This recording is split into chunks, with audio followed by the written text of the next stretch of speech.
where the temple was built, or actually that's where David built his castle. The temple was built on Mount Moriah. But Zion ended up becoming, metaphorically speaking, for all of God's people. That's why we're marching towards Zion. But there's a literal sense too, and in the literal sense, what David is helping us to see here is that God's going to set up his kingdom beginning in Mount Zion.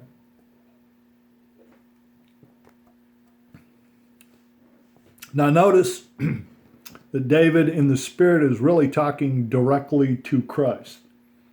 The Lord shall send the rod of your strength. Notice how the your strength shows that David is actually talking to God. And of course, we see this played out in Jewish history with regards to the nation. The Lord shall send out the rod of your strength out of Zion, rule in the midst of your enemies. We see it in the Old Testament. What Nebuchadnezzar was allowed to take away in the destruction of Jerusalem, guess what? Cyrus restored in the days of Ezra and Nehemiah. Haman in the book of Esther, Haman tried to have the Jewish nation destroyed, yet he died on his own gallows, and Esther ruled as king. And when we get to the New Testament, we're currently studying on Wednesday night the book of Revelation, but between Revelation, the apocalyptic version, and the book of Acts, the historical version of the same events, basically. But when we put those two books together especially, we see that the forces that were aligned against the church could not stop the church. Why? Because the Lord shall send out the rod of Christ's strength, beginning in Zion or out of Zion, and he's going to rule in the midst of his enemies. The Jews tried to stop the kingdom. We ought to obey God rather than man. They couldn't stop it. You cannot stop God's kingdom. It's not going to happen because he's all powerful. Verse 3.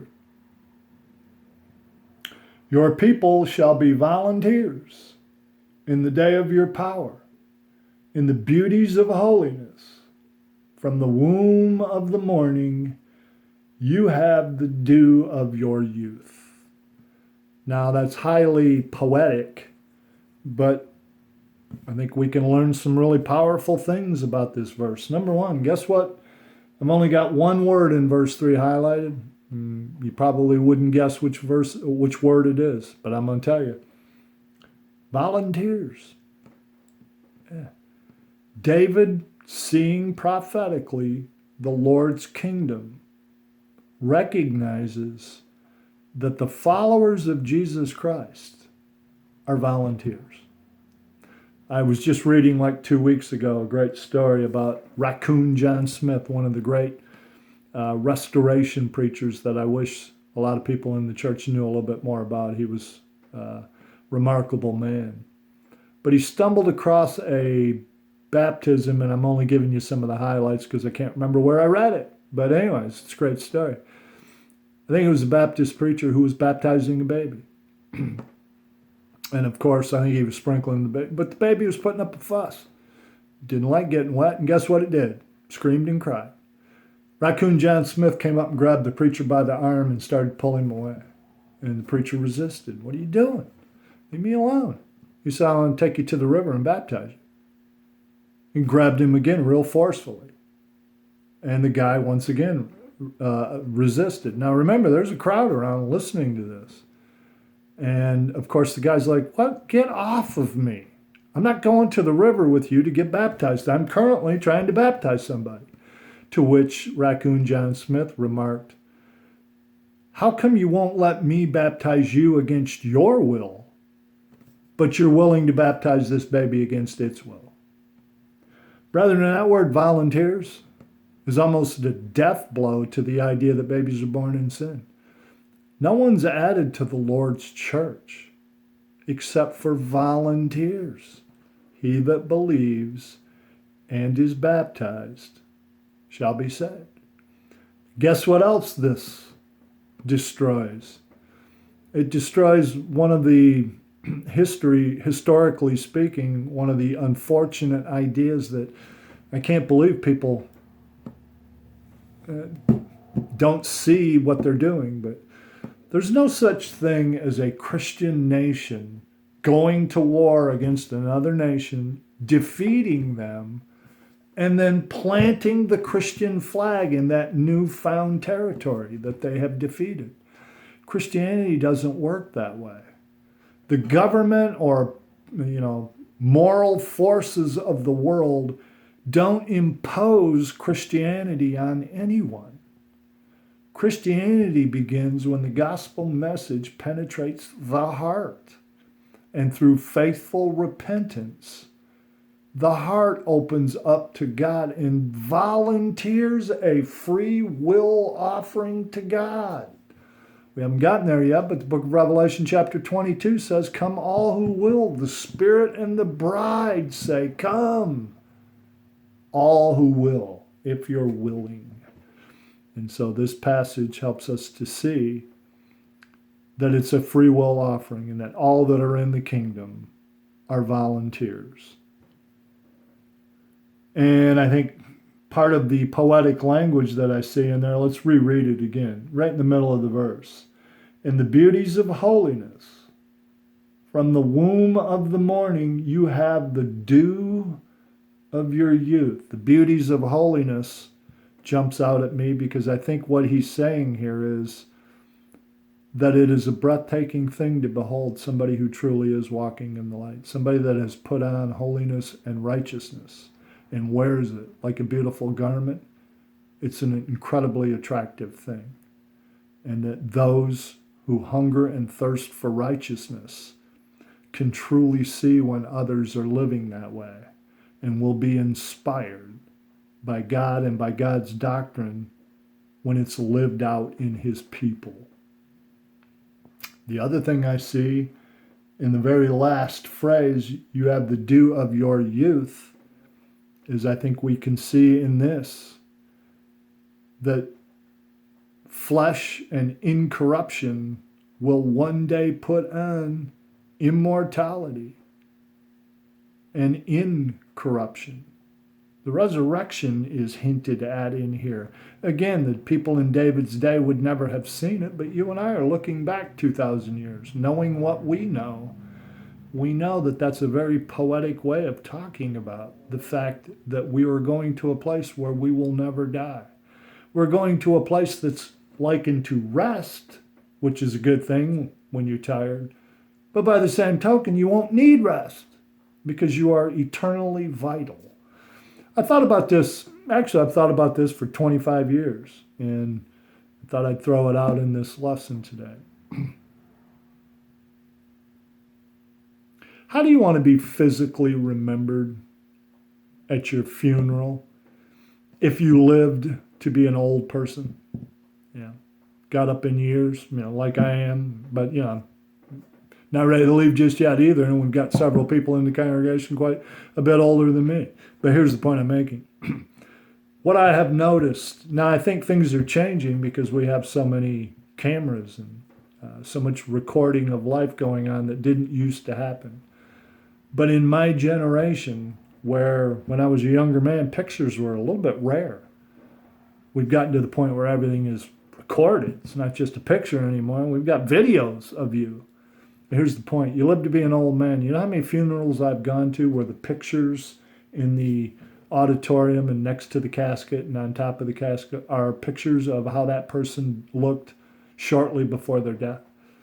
And I understand why they would do that, because that's who we just buried. That's what he looked like, last couple of weeks of his life. That was the last picture we ever took of him. I don't know about you, but I want included in my funeral pictures of me in my youth and my vitality. Because one of the beauties of Christianity is we get the youth, or we get the vitality of our youth and the wisdom of our old age combined in one. I don't know about you, but I don't really want to go back to being 25. As attractive as that sounds on so many levels, the fact is, I didn't know much when I was 25. I like what I know better now. Intellectually, spiritually speaking, I like being here a whole lot better than I liked being 25. And so the resurrection combines the best of both worlds, the vitality of eternal youth with the wisdom of the eternal one. Verse 4. The Lord has sworn and will not relent. You are a priest forever according to the order of Melchizedek. There's a loaded verse. And Hebrews chapter 5 is where I want us to think about this loaded verse. So go to Hebrews chapter 5. Now, of course, we know that the Hebrew writer couldn't have been more emphatic that to those who were in Christianity that were thinking about going back to Judaism because they didn't like the persecution, that you need to stay faithful to the Lord in Christianity because Christianity is better than Judaism in 1,000 ways. And that's one of the things the book of Hebrews does time and time again, is show us the superiority of Christ over the superiority of anyone in the Old Testament, and the superiority of Christ's law over the superiority of the law of Moses. And he's about to use the character of Melchizedek, the Hebrew writer is, that is, in chapter 5, when he makes these statements. Look at chapter 5. Actually, before I read it, though, let's remember where Melchizedek comes from. Abraham, after Lot got captured in Genesis chapter 13, chapter 14, Abraham goes to war and rescues Lot, brings him back.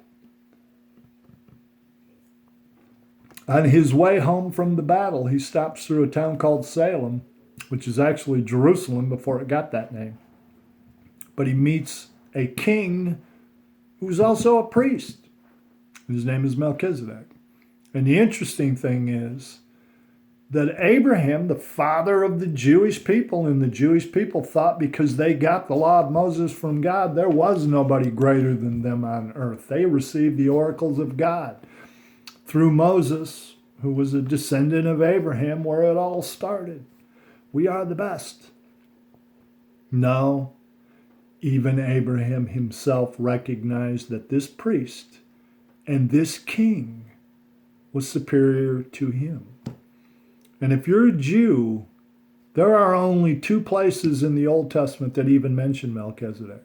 Genesis 14, where Abraham gave a tithe of all he possessed to Melchizedek, not the other way around. And then this psalm right here and this verse right here, Psalm 110, verse 4. That's it.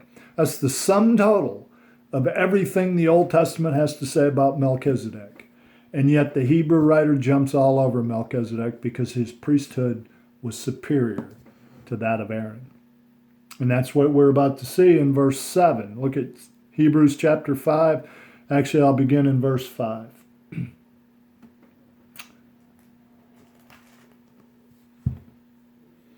So also Christ did not glorify himself to become high priest. Notice Jesus is our high priest. But it was he who said to him, "You are my son, today I have begotten you." We covered that in Psalm 2 a few weeks ago. He has also said in another place, "You are a priest forever, according to the order of Melchizedek." That's what we're studying right now. Who in the days of his flesh, when he had offered up prayers and supplications with vehement cries and tears to him who was able to save him from death, and was heard because of his godly fear, though he was a son, yet he learned obedience by the things which he suffered. And having been perfected, he became the author of eternal salvation to all who obey him, called by God as high priests, according to the order of Melchizedek. Okay, now we'll stop right there and just kind of sum up that he starts chasing a rabbit in verse 12. And from verse 12 all the way through the end of chapter 6, the argument the Hebrew writer is making is that there are so few legitimately good Christian teachers in the church that we can't even go on and explain to you the deep things of God. We have to constantly, continually teach you first principles, even though you ought to be teachers yourself. That's the whole argument. and the train of thought that takes him away from Melchizedek all the way through chapter 6. He doesn't get back on track with what he wants to say about Melchizedek till he's done chastising them, because they haven't grown properly. Because you don't grow properly if you're not studying the scriptures. That you can see the circle of life being applied to the church as well. We come in as babes in Christ, have to be taught everything because we don't know it. We need teachers to guide us. But just like the circle of life, we start off with parents, but then one day we become parents and we start teaching the lessons to the next generation. Same thing ought to hold true in the church. People ought to come in, and we ought to have a dearth of teachers who can explain the first principles to anyone that comes along, and that we can all understand the deep things of God, which the priesthood of Melchizedek is one of them. So he picks it back up in chapter 7, verse 1. Let's read a few verses from chapter 7. I'll read the first 4. For this Melchizedek, king of Salem, priest of the Most High God, who met Abraham returning from the slaughter of the kings and blessed him, to whom also Abraham gave a 10th part of all, first being translated King of Righteousness, and then also King of Salem, which means King of Peace. I like this verse right here. Melchizedek is without father, without mother, without genealogy, having neither beginning of days nor end of life, but made like the Son of God, remains a priest continually. Now that passage has been misinterpreted by a lot of people to mean that Melchizedek was some sort of otherworldly person that God just placed on the planet, much in the same manner he did Adam, not through the process of reproduction. No, that's not what this passage is teaching us. What this passage is teaching us is that when Abraham arrived in Salem and he met Melchizedek, he did not know where Melchizedek got his kingdom from. He doesn't know who his father was, and doesn't know who his mother was. Doesn't know how long he'd been the king. When he left him, he was still the king and the priest, and he never saw him again. Well, guess what? Jesus is our high priest and our king in the same way. He didn't get his kingdom, genealogically speaking, because it's spiritual. He didn't derive it from his father or his mother in the same way that Melchizedek didn't get his priesthood from his father or his mother. Let's read verse 7. Now, beyond all contradiction, the lesser is blessed by the better. In other words, the Jews exalted the priesthood of Aaron, and rightfully so. But contained in the same Old Testament, the priesthood of Aaron was inferior to the priesthood of Melchizedek. And that's what he's saying. Let's read verse 11. Therefore, if perfection were through the Levitical priesthood, for under it the people received the law, what further need was there that another priest should rise according to the order of Melchizedek, and not be called according to the order of Aaron? I'll stop right there. What he's saying is that somebody who really understood the Old Testament, understood God, understood sin, understood man, and understood the Old Testament, they could see that the Old Testament was flawed and needed something better. Because as great as the Old Testament was, even it bowed down to the priesthood of Melchizedek. For if the priesthood being changed, verse 12, of necessity, there is also a change of the law. For he of whom these things are spoken belongs to another tribe, look at this, from which no man has officiated at the altar. Verse 14 is key. For it is evident that our Lord arose from Judah, of which tribe Moses spoke nothing concerning the priesthood. And the reason that's important is for premillennial thinkers. Jesus cannot come, if Jesus is our high priest, and this passage tells us that he is, he cannot come back and sit in a literal throne in Jerusalem and reign as high priest. He's not from the right tribe. But he is our high priest. Therefore, his kingdom is not of this world. His headquarters are in heaven, and his kingdom is spiritual. Verse 15. And it is yet far more evident if, in the likeness of Melchizedek, there arises a priest who has not come according to the law of a fleshly commandment, but according to the power of an endless life. Now, Melchizedek didn't live an endless life. But the fact is that when Abraham met him, he was already alive, and when Abraham left him, he was alive and well. Don't know when he was born, don't know when he died.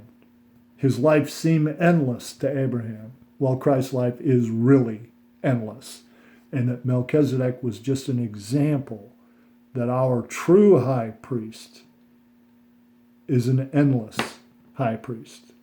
For he testifies, and here we go again, you are a priest forever. Notice the word forever, according to the order of Melchizedek. So that's how important, even though it's very brief in the Old Testament, that's how important the priesthood of Melchizedek is. And David points that out in Psalm 110, verse 4. Now keep something else in mind too that I think is kind of interesting. When Moses wrote the book of Genesis, it was about 1450 BC. So he wrote the book of Genesis, and David wouldn't come along for about 400 years. For 400 years, the Jews would have been reading the story of Melchizedek and Abraham in Genesis 14. But they wouldn't have access to Psalm 110 until David lived and wrote it. But once David lived and wrote it, that story in Genesis 14 should be a neon sign to the Jews.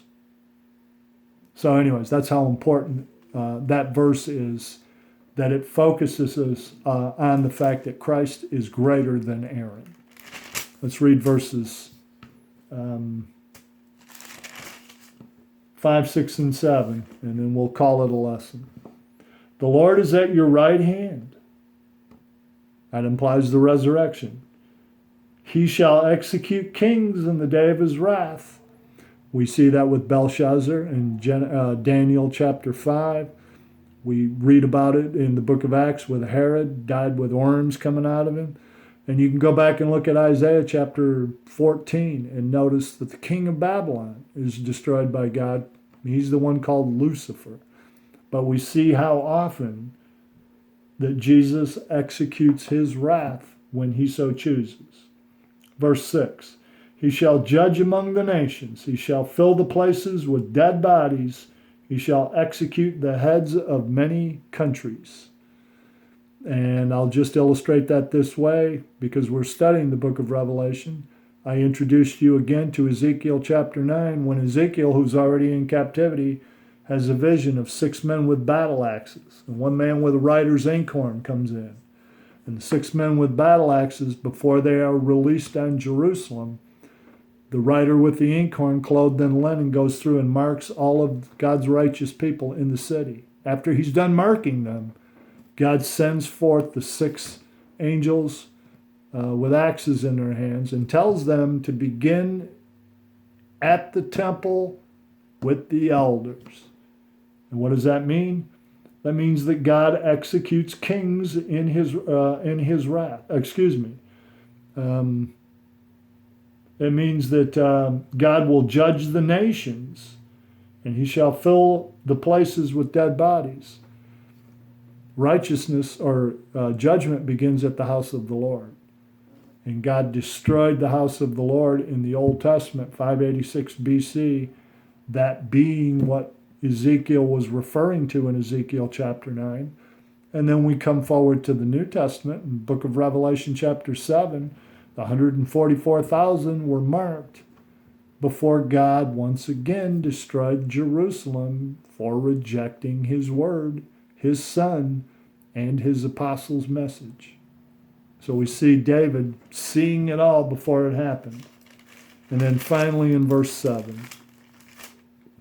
he shall drink of the brook by the wayside. Therefore he shall lift up the head. Now this passage is a little harder to understand exactly what's being said, but he shall drink of the brook by the wayside. Scholars tend to take it 2 different ways. I think both of them work, so I'm not going to choose one over the other. One of them is, what water did he drink by the brook of the wayside? He drank the bitter cup. If he's conquering his enemies, the enemy's water or brooks are likened to bitter water. But he drank it. He drank the bitter cup of sin. Or, some scholars think just the opposite's being said. Paul said in the New Testament that Jesus spoiled principalities and powers and made a show of them.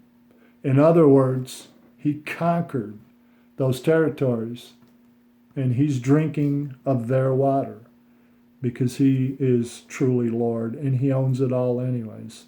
Man sometimes deludes himself into thinking it's his, but one day we'll learn that everything that we have is a blessing from God that he can take away from us at any time. Therefore, he shall lift up the head when we're getting defeated in battle, whether it's the battle of military or whether it's the battle of sin, tends to hang our heads down. But God's faithful high priest, after the order of Melchizedek, will lift up our heads one day in the same manner that God lifted up the head of Christ when he bowed and said, "It is finished." 3 days later, he's sitting at the right hand of the Majesty on high, high priest forever, after the order of Melchizedek. Now, there's Psalm 110 for you, another great psalm. And I'm glad I had the opportunity to go through it with you. My faith has been strengthened by doing this, and I hope that your faith was strengthened as well. So we're approaching an hour. I'm going to go ahead and let go of this and put it online so that you can enjoy it, and hopefully it will be a blessing to you. Thank you for tuning in, and we love you. God bless.